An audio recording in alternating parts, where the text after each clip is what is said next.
प्राचीन काल में क्रूर दंड और कुछ रोचक तथ्य। प्राचीन काल में कैदियों की उंगलियों को एक धातु के फ्रेम में डाला जा सकता था और जैसे ही पेंचों को लगातार घुमाया जाता था, एक क्षैतिज पट्टी नीचे की ओर दबाव डालना शुरू कर देती थी। समय के साथ उंगलियों को पट्टी से इतना कसकर दबाया जाता था कि वे कुचल जाती थीं। अगर किसी कैदी ने अपने माता पिता की हत्या की होती थी तो उसे एक मोटे बोरे में बंद कर दिया जाता था। साथ ही एक बंदर, एक सांप और एक मुर्गा भी बोरे के अंदर डाल दिया जाता था। फिर इस बोरे को सीधे बर्फीली नदी में फेंक दिया जाता था।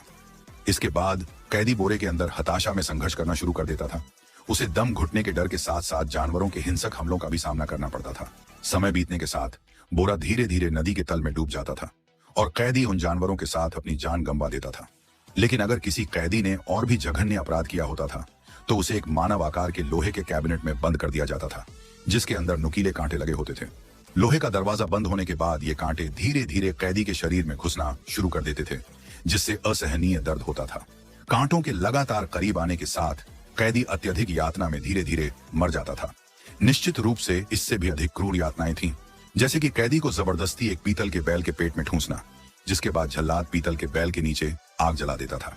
जैसे जैसे पीतल का बैल गर्म होता जाता था, तापमान तेजी से बढ़ता जाता था और कैदी बैल के पेट में सिकुड़कर निर्दयता से भून दिया जाता था। अंततः अत्यधिक गर्मी और दम घुटने की दोहरी यातना में कैदी अंदर ही जिंदा जलकर मर जाता था। अगर आप 1 अरब सिक्कों से भरे पूल में कूदते हैं तो यह सोचना भोलापन होगा कि आप सिक्कों के पूल में आजादी से तैर सकते हैं। आपको पता होना चाहिए कि इन सिक्कों की सतह बहुत कठोर होती है और यदि आप पर्याप्त गति से गिरते हैं तो इसका प्रभाव सीमेंट के फर्श पर गिरने से कम नहीं होगा, जिससे आप सीधे अपंग हो जाएंगे। तो क्या कागज के नोटों का इस्तेमाल किया जाए? अब तो इसमें तैर सकते हैं, है ना? यह विचार अभी भी बहुत भोला है। हालांकि कागज के नोट मुलायम होते हैं, लेकिन वे पानी की तरह झटके को बिखेर नहीं पाते हैं। कागज के नोटों के ढेर में कूदने से भी आप अपंग हो सकते हैं। इसके अलावा आप यह भी सोच सकते हैं कि अगर आप लगातार अपने हाथों को तेजी से हिलाते रहें तो आप एक पक्षी की तरह उड़ सकते हैं।